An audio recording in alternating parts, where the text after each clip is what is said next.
fazer uma pergunta idiota. Você trouxe Bíblia para a igreja? Quantos estão prontos para receber da palavra de à noite? E se Deus falar uma coisa que você não esperava ouvir? Quero ver mesmo, viu? Como é que vai ser hoje? Eu recebi uma missão hoje aqui dada pelo pastor de levantar vocês, tá? Então, antes de mais nada, eu queria que você ficasse em pé nesse momento. Você acabou de sentar, fala com a pessoa do lado. Dá um abraço, dá um sorriso. Dá uma boa noite. Mostra esse sorriso bonito que Jesus te deu.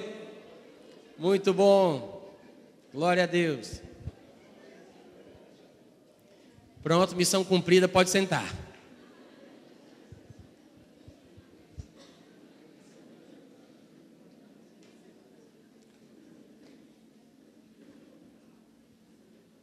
Eu quero falar com vocês hoje à noite a respeito de um assunto que nem sempre é muito comentado nas igrejas evangélicas, principalmente naquelas que são mais voltadas para a fé, para a vitória, para a conquista e que tem uma palavra mais otimista, como nós, né? Nem sempre se fala muito sobre isso. Hoje à noite eu quero falar sobre a importância do sofrimento na vida do crente. Oi, som, teste, experiência. Eu vou tentar de novo, deve ter algum problema aqui nesse microfone. Eu disse que hoje à noite eu vou falar com os irmãos a respeito da bênção do sofrimento na vida do crente. Amém. Você está na igreja certa. Você não errou a igreja não. E às vezes eu acho que a gente não sabe muito o que a palavra de Deus diz sobre sofrimento. Eu me lembro que alguns anos atrás eu fui ministrar, era uma gravação para um programa de televisão. Algumas pessoas que estavam no estúdio acompanhando a gravação, eu estava lá na frente da câmera e tinha umas pessoas atrás da câmera, mexendo na mesa, e eram amigos meus de fé e de ministério. E eu falei, hoje eu quero ministrar sobre a bênção do sofrimento. Aí todo mundo começou a se olhar, pensou, o que foi que ele fez? Por que ele está falando isso? E, então gerou aquela dúvida, né? Será que realmente é essa a mensagem ou ele está de brincadeira? Porque como um bom cearense, eu sempre trago a palavra com muita graça e alegria. Mas não, a mensagem é essa mesmo, a bênção do sofrimento. E eu sei que para os que me acompanham no site, que seguem o meu podcast ou que têm visto as minhas ministrações, você já deve ter visto eu falando sobre o assunto. Mas para aqueles que ainda não têm a informação de que a Bíblia ensina que o crente deve sofrer, hoje à noite você vai sair daqui com o queixo na mão. E eu espero que praticando aquilo que a palavra de Deus diz. Tem gente que pensa que sofrer não é para crente, não crente da Nova Aliança, né? Do Novo Testamento. Tem gente que pensa que o crente é aquele que deve sempre andar em vitória, alegria, mas mal percebe que muitas vezes a nossa vitória e a nossa alegria depende da nossa capacidade de aguentar o sofrimento. Infelizmente, tem muita gente pensando que crente não deve mais sofrer, mas a Bíblia, o Novo Testamento, deixa eu dizer assim para ninguém me entender errado, o Novo Testamento está cheio de exemplos, de mandamentos e de instruções sobre como o crente deve sofrer. Não é se vai sofrer, é como ele deve sofrer. E é uma pena que se fale tão pouco sobre isso hoje em dia, que é por causa da falta da predisposição para o sofrimento na vida do crente, que muitas amizades estão se desfazendo, muitos casamentos estão se desfazendo, muitas igrejas estão se dividindo. Por quê? Porque ninguém está mais aceitando qualquer pessoa pisar no meu calo. Eu não levo mais desaforo para casa. Sabe aquela pessoa que anda com o peito estufado, cabeça erguida, que não quer saber mais nada de ninguém? Porque é vitoriosa, só anda em vitória, está na glória agora. E aí não aguenta mais nada de ninguém, não leva desaforo para casa e não tem humildade para ser humilhada, para sofrer injustamente. Quer me pegar para Cristo? É uma frase que de vez em quando a gente ouve. Irmãos, seria uma alegria que as pessoas nos tratassem como Cristo e que a gente reagisse como Cristo agiu, né? Então assim, antes de mais nada, eu vou citar alguns textos da Bíblia que mostram sobre a importância do sofrimento na vida do crente, tá? Alguns textos, e eu queria que você me acompanhasse. Um deles fala a respeito de Jesus Cristo, que é o nosso maior exemplo. Hebreus capítulo 5, no versículo 8 e 9, está escrito que embora Jesus Cristo tenha sido filho, Jesus aprendeu, não é para repetir não, estou enfatizando mesmo, mas é bom que a igreja esteja predisposta a repetir algumas coisas. Embora Jesus sendo filho, olha só, ele aprendeu a obediência pelas coisas que ele sofreu, e tendo sido aperfeiçoado, Jesus se tornou o autor da salvação eterna para todos os que lhe obedecem. Não é um versículo relativamente curioso, gente? Não é curioso isso aqui? Em primeiro lugar, a Bíblia diz que Jesus, mesmo sendo filho, ele aprendeu a obedecer. E às vezes a gente se perde com isso. A gente pensa, como é que Jesus poderia aprender alguma coisa? Por causa dos nossos conceitos teológicos sobre a vida humana de Jesus Cristo, a gente não entende o que o texto realmente está dizendo. E é por isso que a gente perde a bênção, porque ele não vai servir de exemplo para nós, porque a gente não entende o que é que a Bíblia quer dizer quando ele aprendeu a ser obediente. É um processo de aprendizagem a obediência. E no processo de aprender a obedecer, existe sofrimento envolvido, porque nem sempre você vai ter que fazer exatamente aquilo que você quer. Fazer o que você quer é fácil. Fazer o que você está predisposto a fazer é fácil. Obedecer um comando a respeito do qual você já vinha orando há 2 meses, todo mundo faz. Obedecer o que você quer, praticar aquilo que você queria. Então existem momentos na obediência que você vai fazer exatamente aquilo que você não quer. Lembra de Jesus Cristo deixando isso bem claro no Getsêmani, orando a Deus: Senhor, se tivesse outra maneira de afastar de mim esse cálice, por favor, dá um jeito. Mas, se não, que não seja feito aquilo que eu quero, e sim aquilo que tu queres. A Bíblia diz que ele orou 3 vezes as mesmas palavras, como se Deus já não tivesse ouvido na primeira. Claro que a interpretação correta não é que Deus não tenha ouvido, é porque existem momentos em nossa vida que o sentimento é tão intenso, aquilo que a gente está passando é tão forte, que a gente nem sente que repete a mesma coisa insistentemente. A intensidade da dor, do sofrimento e da angústia. Afinal de contas, a Bíblia mostra que Jesus estava angustiado profundamente em sua alma, a ponto de, resistindo à tentação de não fazer o que Deus queria, porque era diferente do que ele queria, humanamente falando, a ponto de, resistindo à tentação, suar gotas de sangue, é o que a Bíblia diz. Há textos que falam até que um anjo teve que vir para consolar ele. Então dá para a gente imaginar a angústia que Jesus sofreu. Então Jesus aprendeu a obedecer. Isso mostra que, de fato, ele se identificou com a nossa natureza humana ilimitada, e que muitas vezes não sabe exatamente o que vai ser em certos momentos angustiosos, porque ele sentia antecipadamente como seria a separação de Deus, porque ao ser colocado na cruz, ele sabia que estaria sendo amaldiçoado, porque Deus disse: maldito seja todo aquele que for pendurado no madeiro. E ele cria naquilo que Deus falava, e a declaração de Deus sobre a maldição da cabeça de todo aquele que fosse pendurado no madeiro cairia sobre ele. Ele sabia o que iria acontecer. É por isso que uma das coisas que ele diz no momento da crucificação é a primeira frase, é o primeiro versículo do Salmo 22 que fala dos sofrimentos do Cristo, antes dele entrar na sua glória. Deus meu, por que me desamparaste? Assim que ele foi colocado no madeiro, houve aquela separação. E antes de ir para a cruz, ele estava angustiado profundamente em sua alma, e neste momento do Getsêmani que ele ora em agonia, suando gotas de sangue, que um anjo vem para consolar ele. Irmãos, saiba de uma coisa, a Bíblia fala, ele aprendeu a obedecer pelas coisas que sofreu. Sim, eu sei que antes de encarnar, ele estava em comunhão com Deus absoluta. De fato, o termo bíblico para isso é que ele estava com Deus, ele era Deus.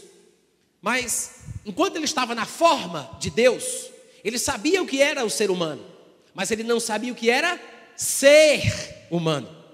Quantos aqui entenderam a diferença? Pegou o trocadilho?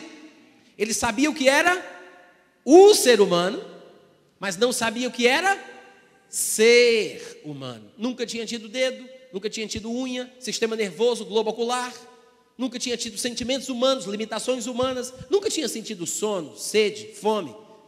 Ele foi tentado como nós, a Bíblia diz. E pasme você, alguns vão se escandalizar, mas eu tenho que falar essa loucura. Até morrer, ele morreu. Porque a Bíblia diz que aos homens está ordenado morrer, até porque Deus não morre. Está ordenado aos homens morrerem. Então, ele estava assim na forma de Deus, ele estava com Deus, ele era Deus, mas ele não julgou o fato de ser igual a Deus uma coisa a qual ele deveria ficar apegado. E por amor a nós, ele se esvaziou da sua glória, assumindo a forma de servo de Deus. E a gente sabe que há servos e servos. Só ser servo, coisa estranha de falar, né? Só ser servo. O simples fato da pessoa ser um servo não qualifica ela como um bom servo, porque tem servo obediente e tem servo desobediente. O simples fato dele ter saído da forma de Deus e assumido a forma de servo de Deus, não qualificou Jesus como um bom servo. Agora, enquanto esteve na forma de homem, reconhecido em figura humana, a Bíblia diz que ele se humilhou e foi obediente todos os dias, até a morte, e morte de cruz. Então, foi uma vida inteira. Ele se esvaziou uma vez quando desceu do céu. Ele se esvaziou uma vez quando veio de lá para cá, quando deixou a forma de Deus e assumiu a forma de homem. Uma vez ele se esvaziou, mas ele se humilhou e foi obediente todos os dias até a morte. Então a Bíblia ensina, pelo versículo que eu acabei de ler, que a vida de Jesus, para ele, foi uma aprendizagem constante. Porque ele aprendeu a obediência pelas coisas que ele sofreu. Uma coisa era quando Jesus se encontrava na forma de Deus, manda quem pode, obedece quem tem juízo. Mas a partir do momento que ele se torna, ou assume a forma de servo, que é servo de Deus, o que está implícito, ele ouve, Deus manda, ele obedece. Até quando Deus manda ele fazer uma coisa que não é necessariamente aquilo que ele quer, ou sente vontade de fazer. E é nessa hora que a gente prova o quão obediente nós somos, ou que a gente aprende a obedecer. Quando a gente sofre ao fazer uma coisa que a nossa carne não quer. A gente sofre ao fazer uma coisa que emocionalmente, intelectualmente, humanamente, a gente não quer fazer. Irmãos, há muito mais na Bíblia sobre sofrimento em nosso favor do que a gente imagina. Porque uma pessoa ouvir uma explicação dessa e dizer que sofrer dessa forma é ruim, não quer ser como Cristo, ou não admira o seu grande herói. Porque Cristo é o nosso exemplo. Sim, eu sei que tem sofrimentos que Cristo experimentou para que nós não soframos mais. É fato. A Bíblia ensina sobre coisas que ele passou para que nós não passemos. E quando eu falo sobre sofrimentos, eu falo de sofrimentos que eu considero como bíblicos. Eu não falo sobre sofrer miséria, desgraça, situações desmoralizantes ou paralisantes que Satanás poderia colocar sobre nós. Eu falo sobre sofrer biblicamente. Não estou falando de sofrer doença, sofrer miséria e outras coisas que Satanás tenta colocar sobre nós. Eu sei que Jesus sofreu coisas para que nós não soframos mais. Mas tem o outro lado da moeda, tá? Tem o outro lado da moeda. Além dele ter sofrido coisas para que não soframos, ele também sofreu coisas para que nós sigamos os seus passos. Tem sofrimentos que ele experimentou que nós devemos ter em nossa vida, se é que a gente vai ser crente. Se é que a gente vai se dar o luxo de dizer que somos discípulos de Jesus. Então, nem todo sofrimento que Cristo sofreu foi para aliviar a tua barra. Alguns deles é para te mostrar como se faz, como se vive. E é por falta dessa predisposição para o sofrimento, que tem muito crente hoje em dia metido a besta, que não aguenta desaforo mais de ninguém, né?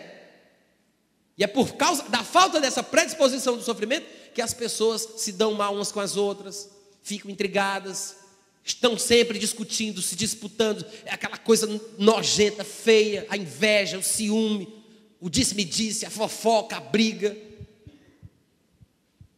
E aproveitando a oportunidade, eu quero aqui deixar um provérbio para abençoar a vossa vida a respeito de fofoca. Saiba de uma coisa, toda vida que você estiver falando sobre alguém que não está presente, você está correndo o risco de fazer com que a pessoa que te fala desse alguém fale de você também quando você não estiver presente. Eu sei que no momento da fofoca rola ali um sentimento de comunhão, né? Porque afinal de contas, quem fofoca só fofoca com as pessoas em quem ela confia, né? Rola uma intimidade, uma parceria, né? Uma cumplicidade. Ninguém vai fofocar para qualquer pessoa em que ela não confia. Então naquele momento é como se a pessoa estivesse dizendo: olha, eu só falo isso para você porque eu confio em você. E a pessoa que ouve a fofoca pensa que não está cometendo erro nenhum porque ela não está falando, quem está falando é outra. Mas a pessoa não falaria se não tivesse um ouvinte fofoqueiro de confiança.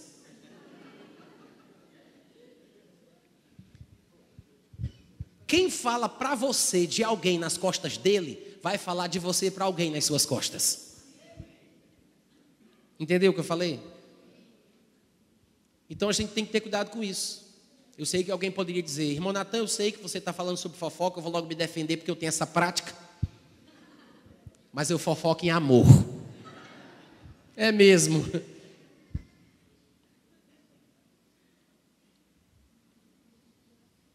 Eu acho que a gente não tem ouvido muitas pregações sobre a importância de sofrer.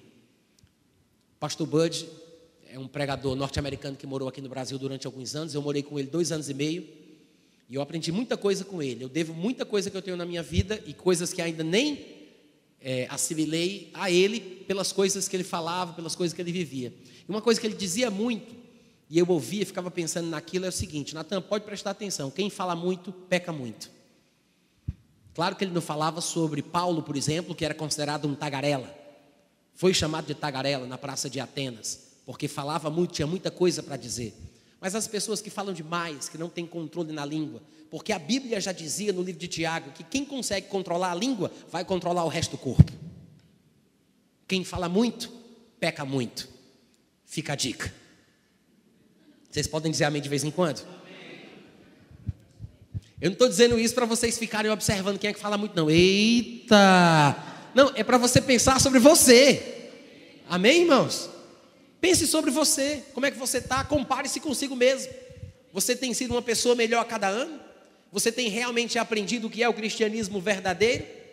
Porque Jesus Cristo, ainda que fosse filho, aprendeu a obediência pelas coisas que ele sofreu. E, por causa disso, o que vem logo em seguida no versículo 9 de Hebreus capítulo 5, não está colocado aqui de forma aleatória. Por causa disso, do que ele disse anteriormente, porque ele sofreu, porque aprendeu a obediência, através desse sofrimento, ele foi aperfeiçoado. E, tendo sido aperfeiçoado, tornou-se o autor da salvação eterna para todos os que lhe obedecem. Quantos aqui querem a perfeição? Se você quer a perfeição, você precisa do sofrimento. Eu não perguntei quem quer sofrer, porque o pessoal não levanta a mão, o pessoal só quer a coisa boa. Mas tem muita coisa boa que só vem depois do sofrimento. Já ouviu aquela frase? No pain, no gain, my baby. No pain, no gain. Sem dor, não tem ganho, né? Eles usam muito isso quando vão falar a respeito de fisiculturismo, de malhação, levantamento de peso. Porque ele mostra que ninguém fica forte, nem divide os seus músculos, se não tiver algum peso que levantar. Tem que exercer. Vocês entenderam o negócio? Tem um sofrimento envolvido, né? Então Jesus foi aperfeiçoado pelas coisas que ele sofreu. Outro versículo que fala mais ou menos a mesma coisa, também no livro de Hebreus, se encontra no capítulo 2, Hebreus 2:10. Diz que convinha... Quem é que está fazendo pipoca na hora dessa, pelo amor de Deus? Isso é um sofrimento antibíblico. Porque isso é para tirar a concentração do pessoal na igreja, só pode. Vocês já deram o dízimo, gente? Já deram as ofertas? Ninguém vai gastar todo o dinheiro na pipoca, não. Tem que abençoar a obra, viu? Versículo 10 de Hebreus capítulo 2. Convinha que aquele por cuja causa e por quem todas as coisas existem, falando de Deus Pai, tá? Conduzindo muitos filhos à glória, de que está falando de mim. A parte dos filhos, pessoal, é você. Convinha que aquele que é Deus, por cuja causa e por quem todas as coisas existem, conduzindo muitos filhos, que somos nós, à glória, aperfeiçoasse por meio de sofrimentos o autor da nossa salvação, que é Jesus. Então ele está dizendo que convinha que Deus aperfeiçoasse Jesus por meio de sofrimentos, para nos conduzir à glória através disso. Ou seja, Jesus, que é o autor desta nossa salvação, precisava ser aperfeiçoado por sofrimentos, para que Deus nos conduzisse à glória. Isso mostra que tudo indica que a glória que nós tanto almejamos e sobre a qual tanto cantamos, a glória que é o nosso destino, o nosso alvo maior, depende do nosso sofrimento nessa vida. Bufo! Vocês sabem o que é isso? Lá no Ceará a gente fala bufo. Eu acho que aqui vocês falam assim: durma com uma bronca dessa. É forte. A glória que a gente tanto almeja, a glória sobre a qual a gente tanto canta, depende do nosso sofrimento. Diga, manda mais, Jesus. Isso, vai dizendo sem querer mesmo, depois se torna realidade. É bíblico chamar as coisas que não são como se fossem. Convinha que Jesus fosse aperfeiçoado por sofrimentos. Não é Ele que é o autor da nossa salvação? É assim que Deus nos conduz à glória. Ou você não lembra? E é um dos versículos que está aqui no script para a gente ler. Lá em Romanos capítulo 8, no versículo 17, Paulo vai dizer que se sofremos com Cristo, também com Ele seremos glorificados. Amém. Se e somente se, diga, se, é condicional, tá, gente? Se sofremos com Cristo, aí sim, com Ele também seremos glorificados. Todo mundo quer a glória, mas não percebe que para isso precisa do sofrimento. Nem todos querem o sofrimento, mas quem quer a glória precisa do sofrimento. Diga, Jesus foi aperfeiçoado. Pelo que, gente? Pelas coisas que Ele sofreu, pelo sofrimento. Outros versículos que falam positivamente sobre o sofrimento, e eu quero reforçar que estamos aqui falando sobre sofrimento bíblico, né? Amém? Tá bom, gente? Sofrimentos bíblicos. Alguns versículos que falam positivamente sobre esse tipo de sofrimento seriam 2 Coríntios capítulo 1, versículo 5, que diz: assim como os sofrimentos de Cristo se manifestam em grande medida a nosso favor. Olha aí, quem pensaria que encontraríamos versículos na Bíblia que digam que sofrimentos de Cristo, quando se manifestam, é em nosso favor. Ou seja, quando experimentamos o mesmo tipo de sofrimento que Cristo experimentou, isso é bom para a gente. Os sofrimentos de Cristo, do tipo que Cristo experimentou, se manifestam em nossa vida em nosso favor. Não é contra a gente, é em nosso favor. Ele diz, assim também a nossa consolação transborda por meio de Cristo. Em Atos capítulo 9, versículo 15 e 16, o texto fala a respeito de como Deus chamou Ananias para ministrar na vida de Paulo, porque Paulo estava se convertendo, recebendo Jesus, se preparando para entrar no chamado que Deus tinha para ele. E Ananias estava um pouco reticente, porque ele sabia que Paulo era aquele de quem ele ouvia falar, que perseguia os cristãos, tentava destruir a fé. E ele estava com medo de falar com Paulo e não sabia se realmente a informação que o Senhor lhe dava estava correta.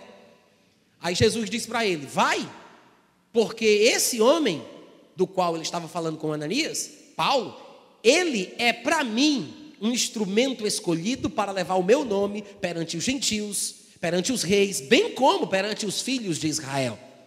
E é interessante isso aqui, porque de vez em quando alguém aparece dizendo que Paulo, ele era chamado para pregar somente aos gentios, né? Porque em algum lugar Paulo glorifica o seu ministério para com os gentios e o pessoal fala que Paulo tinha a obrigação de pregar só para os gentios. Mas aqui mostra que na verdade Jesus chamou ele para pregar para os gentios, para as pessoas investidas de autoridade, que aqui ele chama de reis, e também para os filhos de Israel. O chamado de Paulo também envolvia pregação para judeu. Mas aí ele continua falando, vai Ananias, porque ele é um vaso escolhido, pois eu lhe mostrarei, vai mostrar para Paulo, lhe mostrarei quanto lhe importa sofrer pelo meu nome. Hein, gente? Jesus disse, Ananias, esse homem aí é um vaso escolhido por mim, escolhido a dedo, ele é importante para mim. E eu vou mostrar para ele o quanto é importante para ele, o quanto lhe importa sofrer pelo meu nome. Ô glória! De vez em quando a gente passa nos círculos de oração nas comunidades cristãs, a gente vê pessoas dizendo que gostaria de ser como Paulo. Duvido. As pessoas querem a glória de Paulo, o glamour que eles supõem que existe no ministério. Mas a parte da ralação, do sofrimento, da angústia, o pessoal se esquece. Irmãos, uma ministração de 1 hora é feita muito fácil, mas o tempo que leva para aquilo ser assimilado e você falar com propriedade é muito mais do que 1 hora, 1h30. E Paulo, por mais que tenha escrito 2/3 dos livros do Novo Testamento, Jesus disse, eu vou mostrar para ele o quanto lhe importa sofrer pelo meu nome. A bem da nossa mensagem de hoje à noite, eu acho que isso aqui confirma de que o sofrimento é importante na nossa vida. E que ficar sem ele talvez nos deixe com deficiência. E às vezes é isso que falta, uma dieta bíblica balanceada, entendeu? A gente só quer ler os versículos que parecem serem os melhores, aqueles que parecem ser os mais agradáveis, né? Os mais efusivos, os mais brilhantes, gloriosos, com purpurina. Aqueles que falam de dor, angústia, sofrimento, perda, ninguém quer. E é por isso que tem muito crente deficiente nas nossas comunidades. Muita gente abusada, arrogante, soberba, prepotente, metida besta, que não aguenta ser disciplinada, não aceita alguém pegar no seu pé, pisar no seu calo, não aceita levar uma bronca, ser maltratada, enganada, tratada injustamente. Tem gente que diz isso. E vai me tratar injustamente. É para eu sofrer injustamente por quê? Eu vou agora comer o pão que já amassou, é? Quer me pegar para Cristo? E isso, fica sorrindo, olhando para frente. Ninguém vai desconfiar que Deus está falando contigo. Outro versículo interessante. Atos capítulo 5, versículo 41.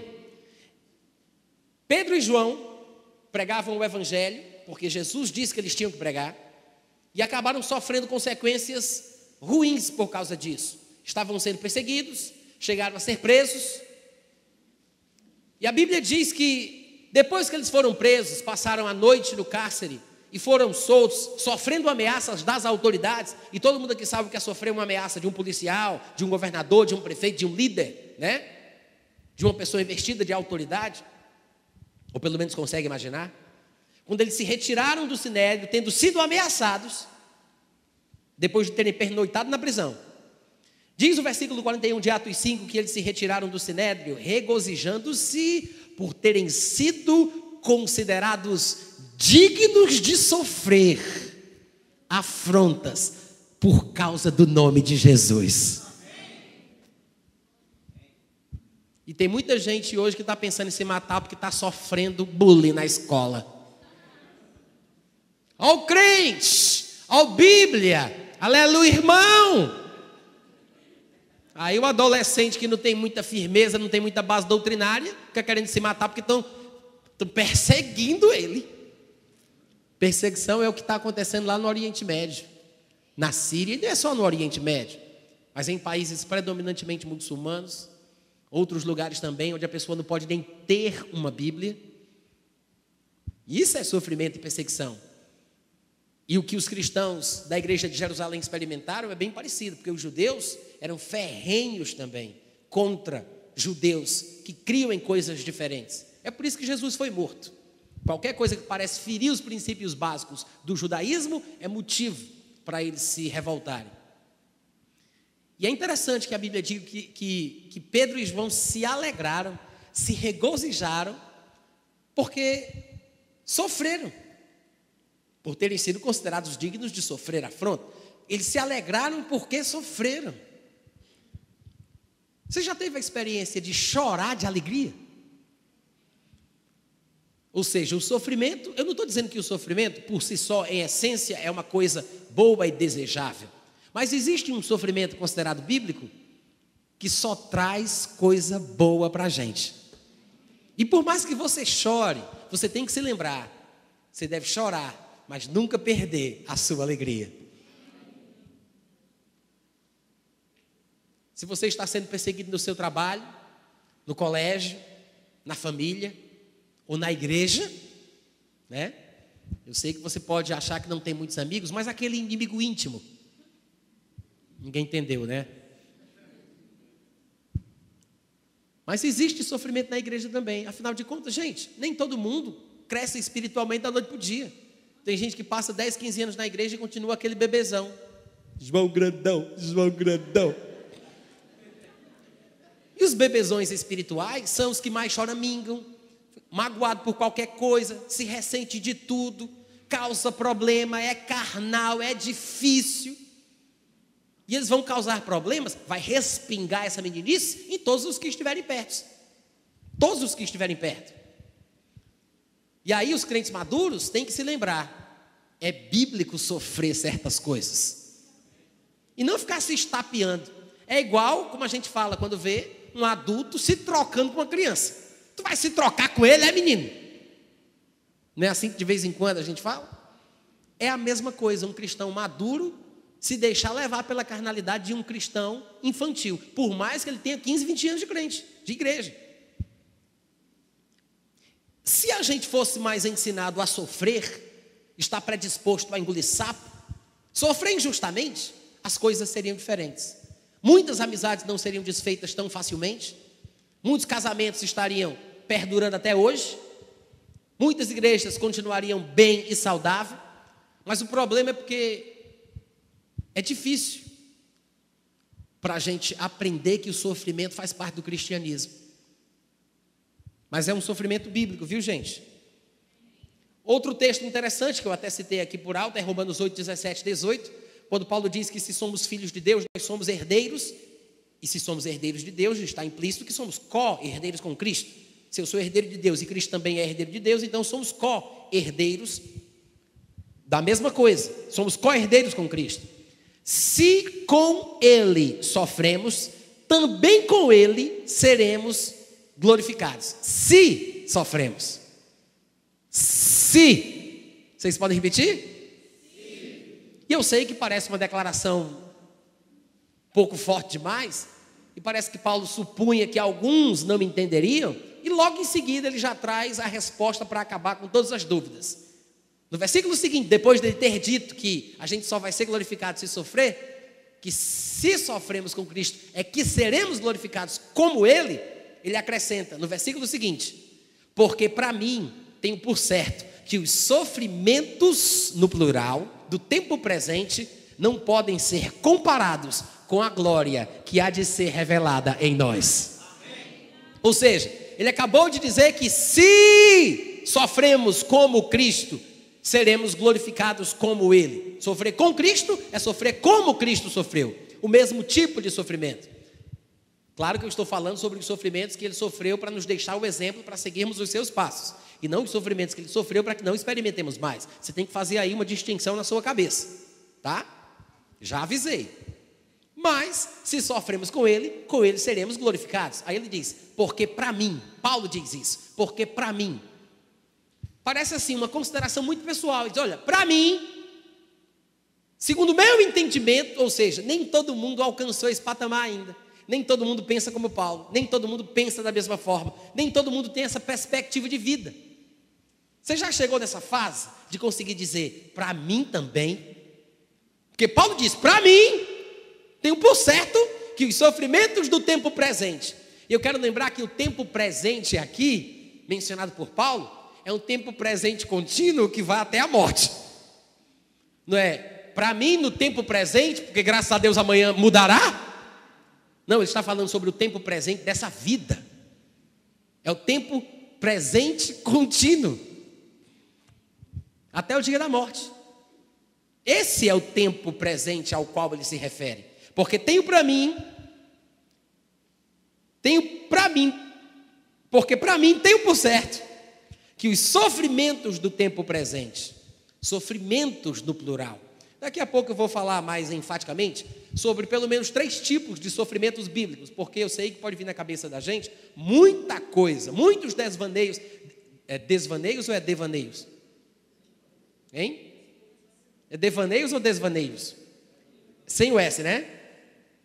Bom, se vocês não sabem também, então tanto faz.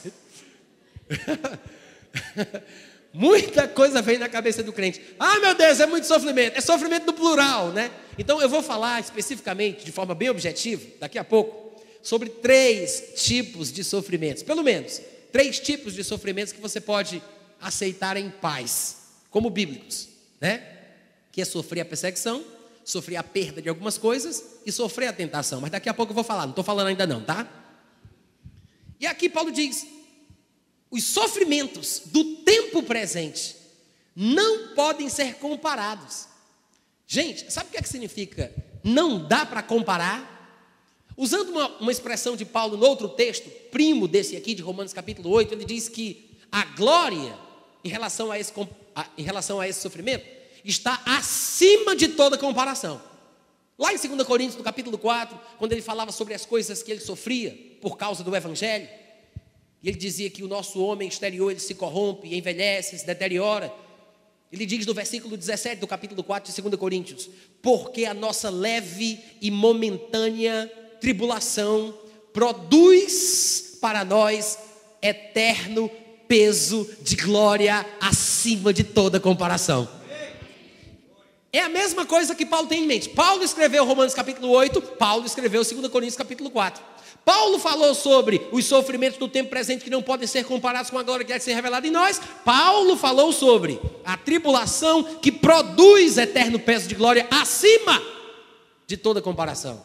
Ou seja, não podem ser comparados, porque está acima de toda comparação. Os sofrimentos do tempo presente, a tribulação que a gente experimenta hoje. Agora, uma coisa interessante que ele revela em 2 Coríntios 4,17 é que esse sofrimento, ou sofrimentos no plural, essa tribulação que ele menciona, ela produz a glória. Não é uma coisa desconexa, não é por acaso, não é acidentalmente. É por isso que ele fala em Romanos, lá no capítulo 8, que se a gente sofrer, é que a gente vai ser glorificado. Porque uma coisa depende da outra. Sem sofrimento, não tem glória. Então ele fala, o sofrimento, a tribulação, produz a glória. Produz. Só que essa glória, comparada a esse sofrimento, está muito, muito, muito acima. Ou seja, não é proporcional mesmo. O tanto de sofrimento que a gente tem aqui é mínimo e inferior, ínfimo, né? Se comparado ao tanto de glória que a gente vai ter, por causa desse sofrimentozinho velho de nada. Agora tem uma coisa interessante que ele fala. Lá em Romanos ele disse: tenho para mim, tenho por certo que os sofrimentos do tempo presente não podem ser comparados, presta atenção agora, não podem ser comparados com a glória a ser revelada. Como é que diz aí? Dá uma olhadinha aí na tua Bíblia, se tiver com ela aberta, crente. Como é que diz aí? Não dá para comparar com a glória o quê? Ah, vocês estão pescando aqui, né? Acho que vocês estão pescando aqui em cima, não? Vê aí, versículo 18. Para mim tenho por certo que os sofrimentos do tempo presente não podem ser comparados com a glória, o quê? A glória que vai ser o quê? Como é o resto do negócio? Em nós. Vai ser revelada? Como é que é? Como? A glória vai ser revelada para nós? A nós? Para a gente? Ele não está falando de uma glória que vai ser mostrada para nós. Ele não está falando de a gente chegar lá no céu e dizer: tudo bem, gente, cada um sente nas suas fileiras, apaguem as luzes, abra o telão, vou mostrar a glória para vocês, e presta atenção que é só uma vez. A glória não vai ser mostrada para nós. Ah, cheguei no céu, cumpriu a promessa, já vi a glória. Não, ele disse que a glória vai ser revelada em nós. Glória!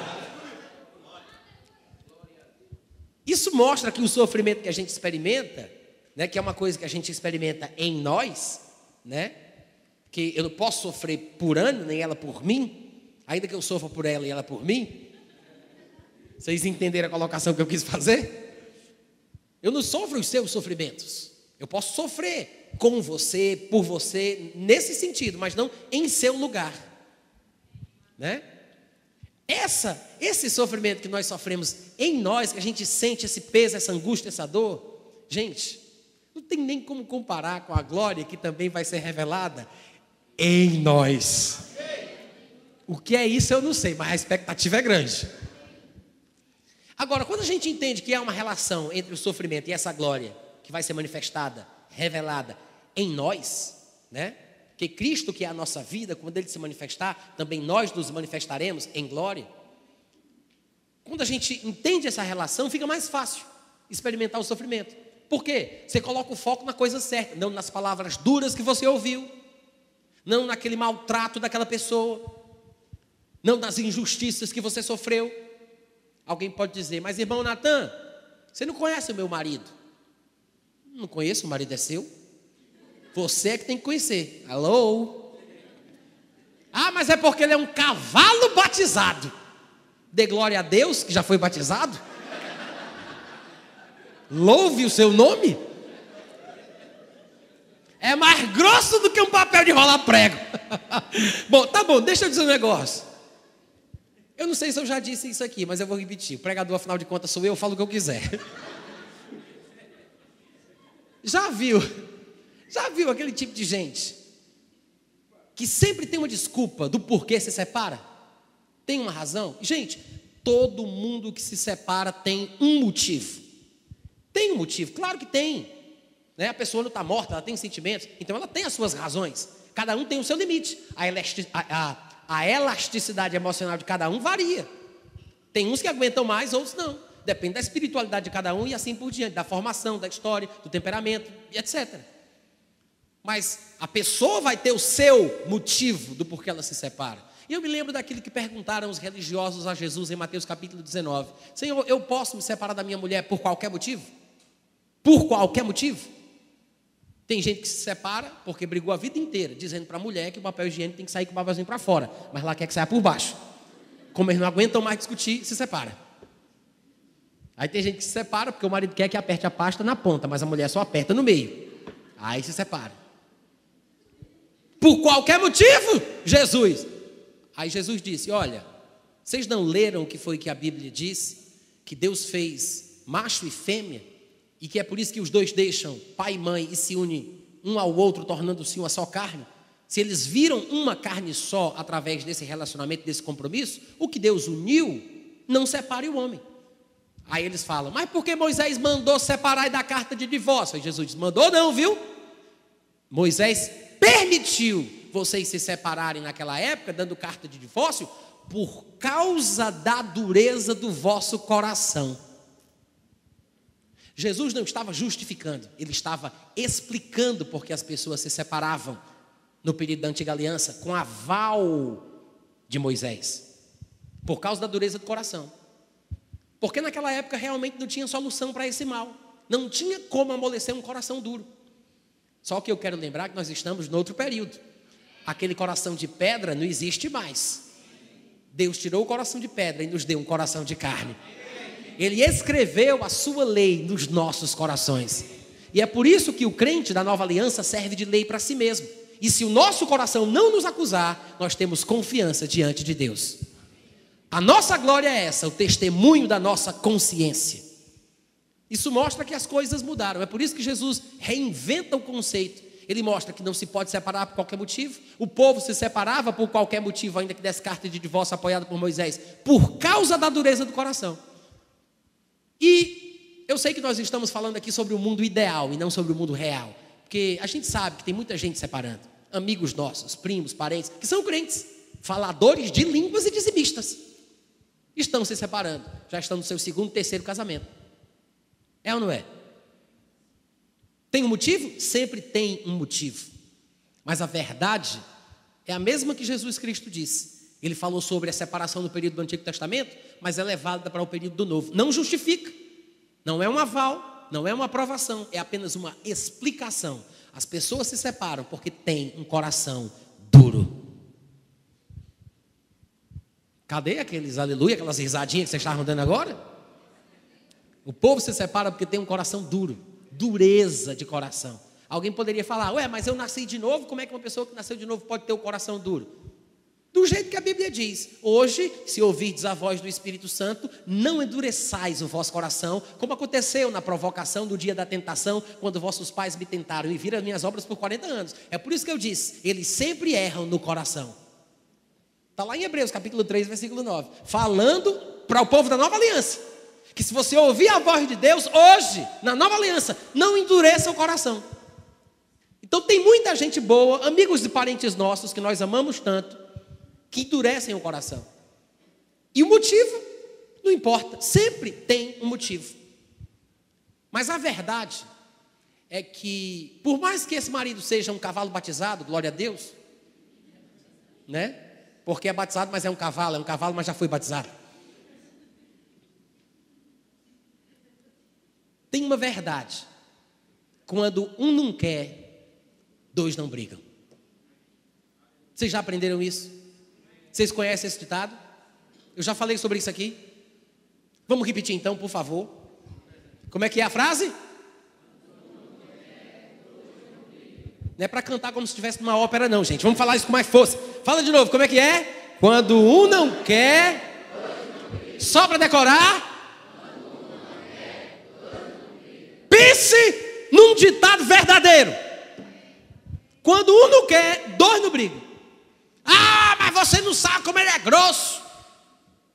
Ele tenta me bater, me espancar. Continua sendo verdade do mesmo jeito. Se um, porque para ter uma briga precisa dos dois, né? Se um for crente espiritual, que entende a bênção do sofrimento e praticar o que a palavra de Deus diz, quando um não quer, dois não brigam. Não vai ter briga nunca. Se um não quiser, pode ter espancamento, assassinato, briga não tem. Briga não tem. Não é verdade? É verdade ou não? Peraí, eu não estou dizendo, gente, que é para você deixar ele bater em você em nome de Jesus, não. Viu? Alguém poderia pensar, mas Jesus não disse que se alguém bater de um lado é para dar o outro. Irmãos, ele falou isso de forma figurativa. Em várias ocasiões tentaram jogar Jesus de cima de um penhasco, tentaram apedrejar Jesus. Sabe o que ele fazia? Ele saía de fininho por entre a multidão, porque ainda não era chegada a sua hora. Se é assim, eu também posso praticar a palavra. Aí a pessoa diz, e o que é que eu faço, irmão Natan? Até isso eu tenho que ensinar. Corra, minha filha. Corra. Credo. Até isso. Liga para a polícia. Chama os irmãos da igreja, dá uma prensa nesse rapaz. Doido é o marido que bate na mulher. Vai morrer envenenado no próximo almoço. Não, vamos mudar isso. Pode morrer envenenado no próximo almoço, né? E por favor, não sigam isso à risca. Você não precisa, nem deve envenenar o seu marido. Mas você pode dar a pregação para ele ouvir. Quando surgir um momento de tensão, você diz, lembra da pregação do pastor?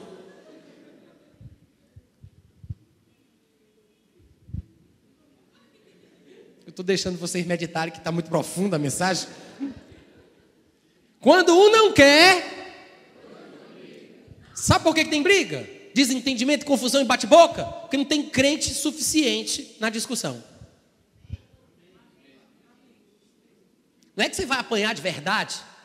Não tem nada a ver, né? Eu acho até que o marido que bate na mulher merece ser preso e justifica uma separação. Mas muitas vezes, por favor, não fiquem com raiva de mim, eu só estou falando da vida como ela é. Muitas vezes a mulher é que provoca. Não, o marido não está certo se ele bate na mulher. É um estúpido, é um grosso, merece ser preso e justifica a separação. Mas a gente tem que parar para analisar. Isso não serve só para mulher, isso serve para dois homens que são amigos e um provoca o outro também. Mas como a gente está falando da relação conjugal, né? Às vezes um dos dois provoca.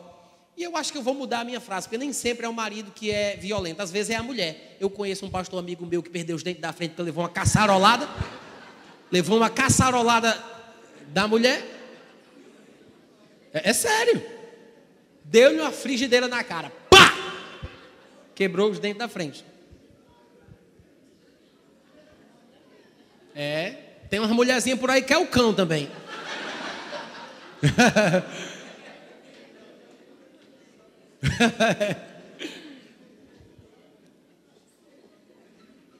Tem ou não tem? Hein? Tem ou não tem? Tem. Eu assisto tanto caso de crime, gente. Investigação policial. Estou mais por dentro que vocês. É complicado.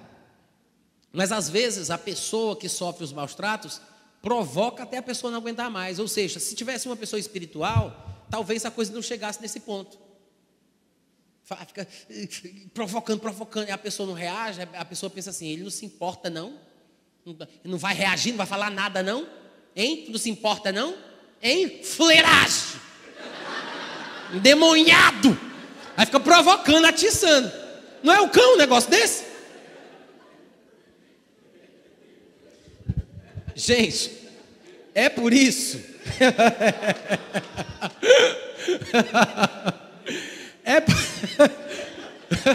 Estou vendo que os irmãos estão recebendo muito hoje à noite. Estou vendo que é uma palavra bem propícia para essa igreja, né? É por isso. É por isso que ensinamentos como esses fazem a diferença. Na próxima possibilidade de desentendimento, a pessoa vai lembrar: eita, eu preciso sofrer. Ih, não estou sofrendo não, sou eu que estou causando a bagunça. A pessoa vai pensar o quanto ela está predisposta a sofrer como Cristo, né? Claro, cada um vai julgar a sua própria situação, a sua própria história. Eu sei que existem muitas pessoas maliciosas que sempre procuram desculpas e brechas para fazerem aquilo que não devem. Mas aqueles que querem agradar a Deus e melhorar devem reconhecer as suas falhas, as suas invirtudes e tentar se encaixar no padrão da palavra. Eu disse que falaria mais explicitamente sobre os 3 tipos de sofrimentos que podemos chamar de bíblicos. Não são os únicos, mas pelo menos 3.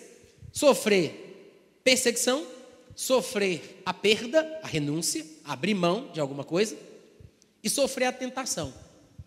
Em 2 Timóteo, no capítulo 3, versículo 12, eu vou ler aqui na versão corrigida de João Ferreira de Almeida, tá? Revista e corrigida. Diz assim: todos os que piamente é de forma reverente, adoração a Deus, temente. Todos os que piamente querem viver em Cristo Jesus padecerão perseguições. Ou seja, tem sofrimento envolvido na perseguição. Ser perseguido traz sofrimento para a pessoa que é perseguida, traz sofrimento. Só que a Bíblia diz que é uma coisa esperada. Afinal de contas, gente, pensa aí. Ser crente neste mundo onde Satanás é Deus é ter que nadar contra a maré. A oposição que enfrentamos dos pecadores é ferrenha. E a perseguição vai acontecer para com todo aquele que quer viver piamente em Cristo Jesus. Às vezes, por exemplo, Deus o livre, é uma situação hipotética, qualquer semelhança é só coincidência, mas o cara é crente, entra na polícia, aí ele vai fazer uma ronda com o seu grupo, aí ele vai com mais 4 policiais, e vamos supor que sejam, Deus o livre, sejam 4 corruptos, e só ele é crente. E os corruptos querem tirar proveito da sua autoridade, do seu armamento, da sua posição privilegiada, para ganhar mais dinheiro, mas ele como crente não quer fazer. Obviamente que vai rolar uma pressão, uma intimidação, né? Acontece isso em vários contextos diferentes. Eu estou dando esse exemplo aqui, mas o cristão, neste mundo onde Satanás é Deus, ele está mesmo propenso a passar por esse tipo de coisa, ser perseguido por causa da sua tentativa de viver de forma correta. Se um cristão, por exemplo, atravessa um sinal vermelho, ele não percebeu que estava vermelho, e um guarda apita, manda ele parar, ou ele está sem cinto, alguma coisa desse tipo, e o guarda vai dar-lhe a multa, o que é que o cristão faz? Recebe a multa em nome de Jesus. Não sei como é que vocês demoraram tanto a responder isso. E se o guarda disser: olha, a gente pode aliviar aí, qualquer R$100 a gente resolve. Aí o que é que você faz? Você diz: eu não posso, porque eu sou crente. Se eu errei, eu vou ter que pagar. Aí o soldado, o policial, o guarda vai dizer: tu é besta, é? Tu é abestalhada, é? Eu estou querendo aliviar aqui os pontos da tua carteira, me dá um dinheirinho que eu te libero. Aí disse: eu não posso, porque você me libera, mas o homem lá de cima não. Às vezes o policial constrangido vai te liberar por causa disso. Mas se você disser a verdade em algum acontecimento e o guarda não te policiar, não venha me culpar. Se o policial vier te multar, não venha me culpar por causa disso. Eu não estou prometendo libertação para ninguém. Ah, mas você está no trabalho, aí alguém liga procurando para falar com o teu chefe. Aí você atende o telefone e diz: chefe, fulano de tal aqui quer falar com o senhor. Eu não entendi, chefe. E o chefe quer dizer: diga que eu não estou aqui, né? Aí o chefe vem, atende o telefone com raiva, aquela coisa toda, resmungando. Muita gente tem medo de desobedecer o chefe, porque acha que pode ser despedido, né? Muitas vezes acontece isso. Não, eu não vou desobedecer o chefe, não. Até porque a Bíblia diz que nós temos que ser submissos às autoridades superiores, amém? Quer dizer, se a autoridade mandar você mentir, você mente, mandar você roubar, você rouba, mandar você matar, você mata. Não é porque a autoridade, seja o pastor, seja o marido, seja o presidente, seja o policial, te manda fazer uma coisa que você tem que fazer. Às vezes é preciso desobedecer em nome de Jesus, mesmo que você morra. Como a Bíblia mostra, várias pessoas desobedecendo às autoridades e sofrendo por isso, e algumas até acabaram morrendo. Mas as pessoas que têm medo de mentir, aliás, que têm medo de desobedecer o chefe e preferem mentir, tem que lembrar que se você desobedece, não é para você agir na carne. Você pode falar para o chefe: olha, chefe, sinto muito, mas eu não posso fazer isso não, isso vai ferir a minha consciência, e o senhor pode ir lá falar o que o senhor quiser, eu pedir outra pessoa, mas eu não vou mentir não. Você pode pensar que vai ser despedido por causa disso, mas pode ser que não seja despedido, apenas seja perseguido, o que é bíblico.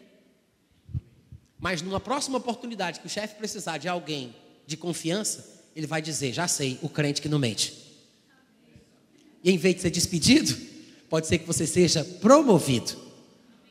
Não fica dizendo amém, aleluia, empolgado, como se eu estivesse prometendo isso na tua vida. Eu não me comprometo.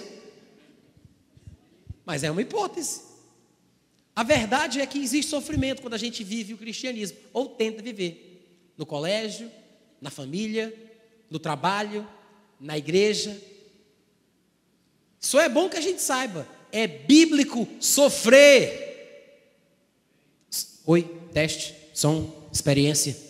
Eu disse, é bíblico sofrer. Oh, glória! Esse aleluia está muito xoxo. Em Filipenses capítulo 3, Paulo disse, vou ler também na revista e corrigida de João Ferreira de Almeida.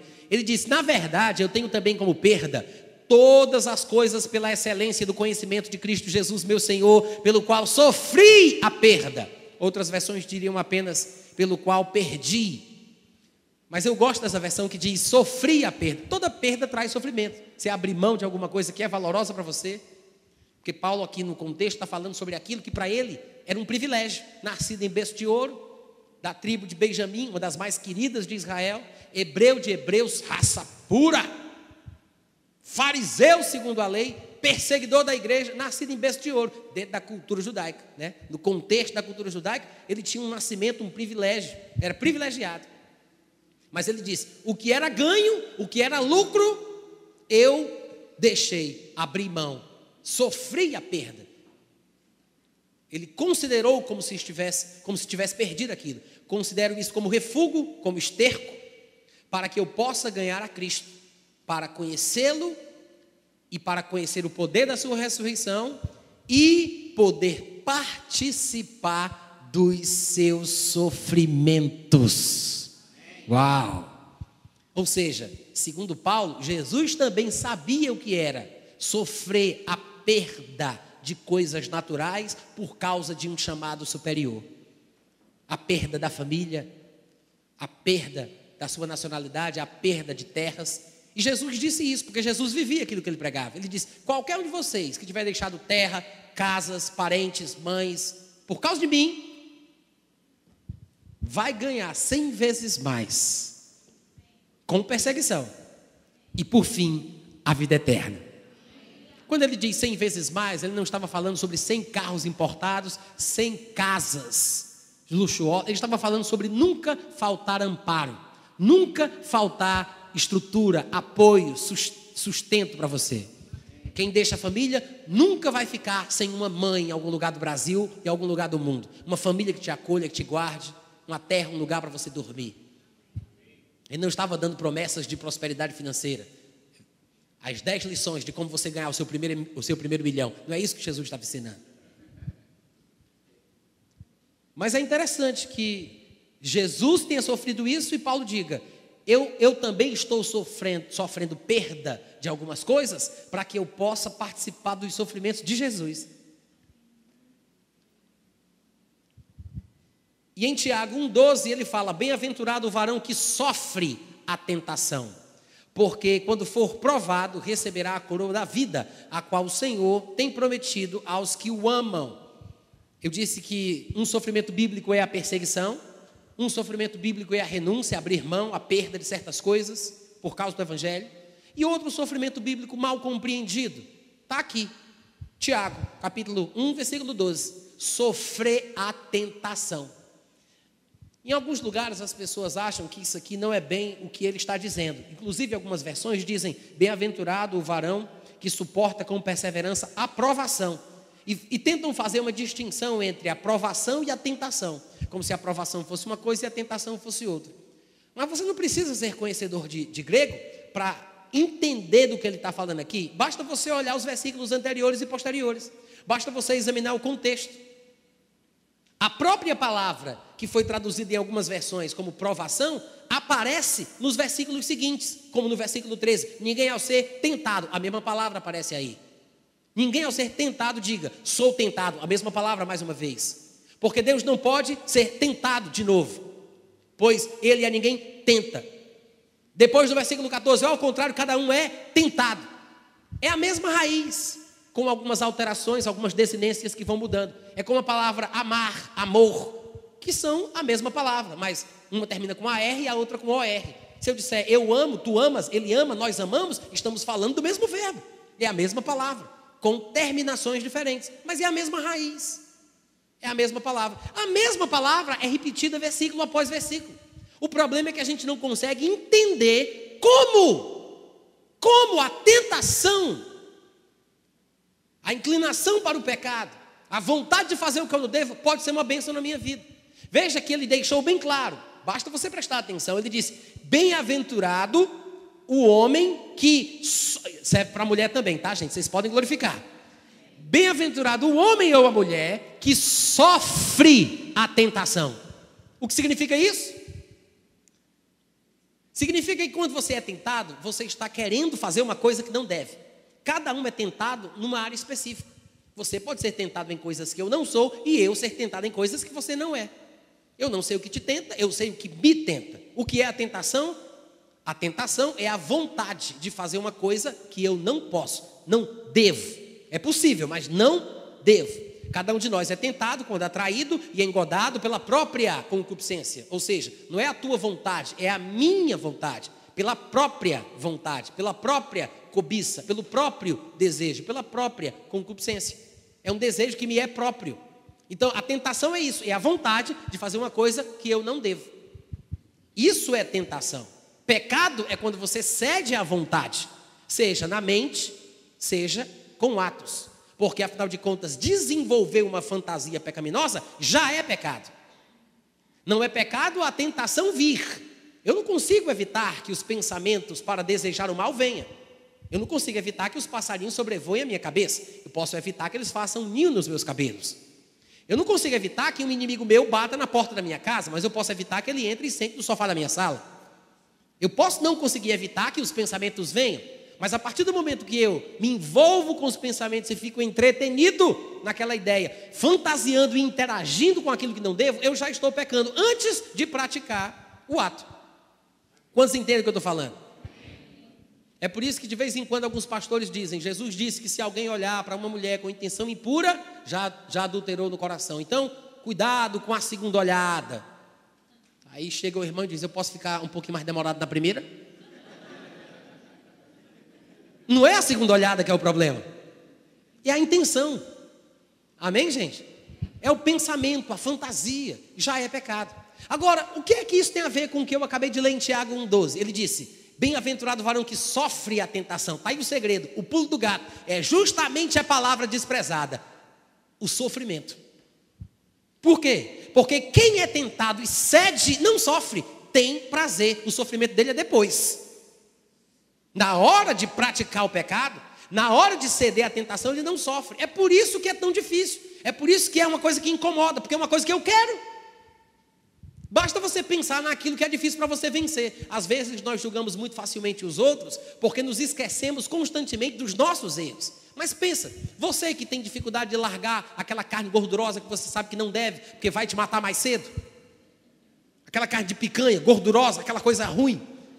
O refrigerante, aquela coisa que mata, mas é tão gostoso. Eu já tentei, mas não consigo, parece que tem uma coisa dentro de mim. Você entende o que é tentar parar uma coisa que não consegue. É isso, essa inclinação, esse desejo. Tem gente que é viciada em mentira, tem gente que é viciada em fofoca, tem gente que é viciada em masturbação, tem gente que é viciada em novela, benza a Deus. Tem. Cada um sabe a sua própria limitação, as suas inclinações. Agora, ele diz, bem-aventurado é o varão que sofre a tentação. Por quê? Porque quando a pessoa tem vontade de fazer uma coisa que quer, que ela não pode fazer, não deve fazer, mas ela não faz, em vez dela ter prazer, ela vai sofrer. Quantos entenderam?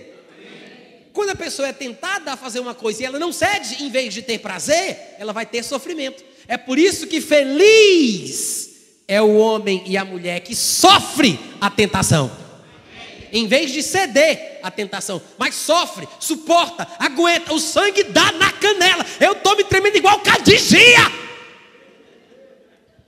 mas aguenta. É a crise da abstinência. Mas é feliz, é bem-aventurado aquele que sofre a tentação. Para os que pensam que não há ligação entre resistir à tentação e sofrimento, que é por isso que não entendem bem o que o texto aqui está dizendo, basta você se lembrar do que está escrito em Hebreus capítulo 2, versículo 18, que diz, naquilo que Jesus mesmo sofreu ao ser tentado, ele é poderoso para socorrer os que são tentados. Glória! Naquilo que Jesus sofreu quando foi tentado. Então tem sofrimento na tentação. Jesus sofreu quando foi tentado. Bem-aventurado é o varão que sofre.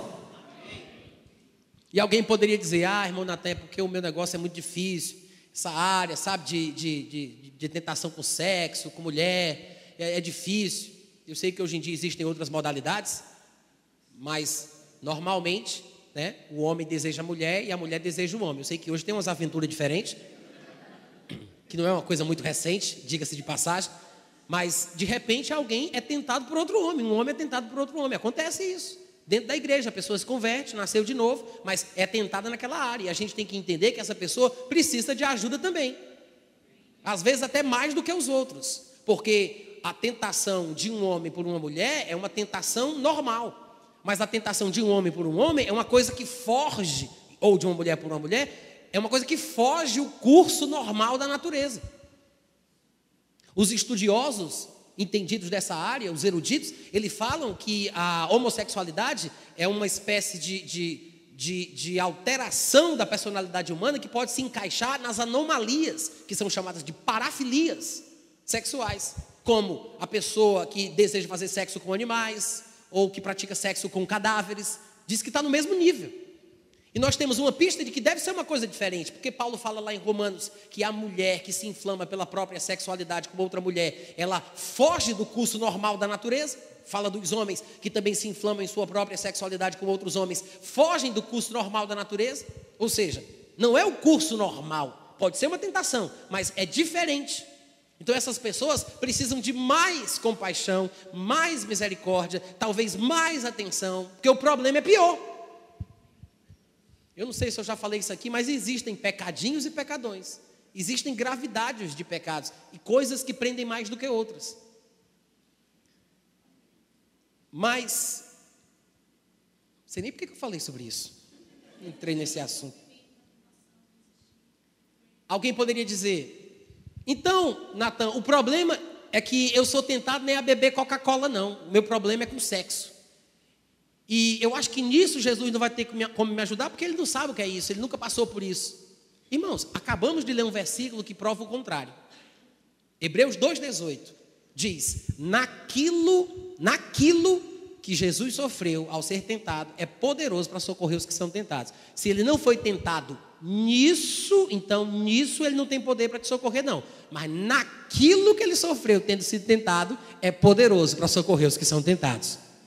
Claro que Jesus era tentado em todas as áreas como nós. Pode ser, claro, que ele não passasse o mesmo grau de aflição que alguns de nós passamos. Porque quando nós nos acostumamos com o pecado, a gente vai cedendo, nós criamos uma fortaleza, é uma escravidão, é uma prisão sem muros. Você fica preso dentro do seu próprio corpo. Você condiciona o seu cérebro a mandar em você.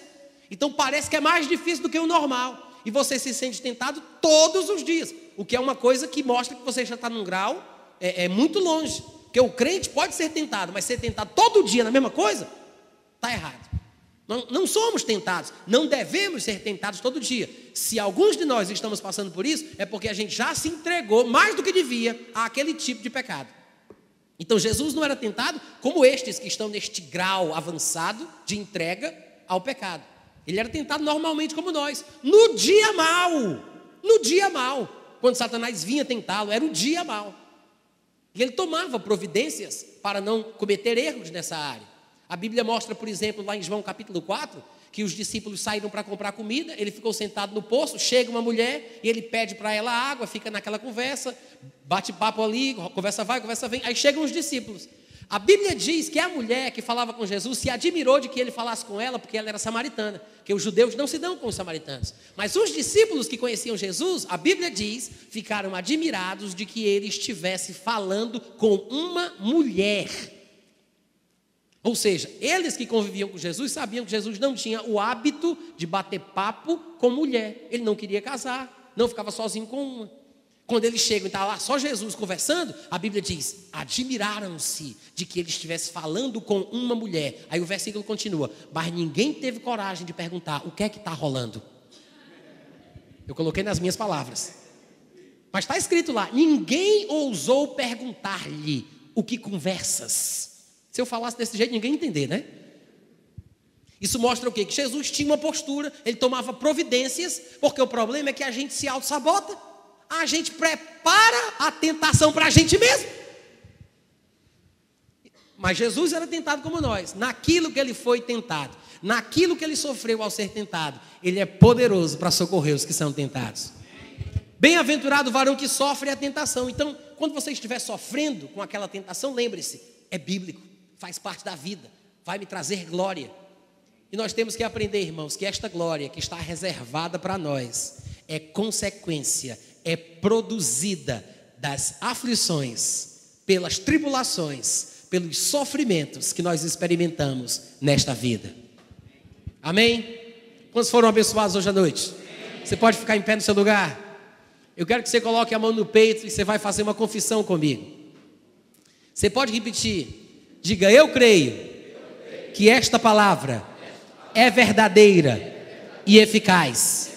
E eu vou, em nome de Jesus, praticar esta verdade.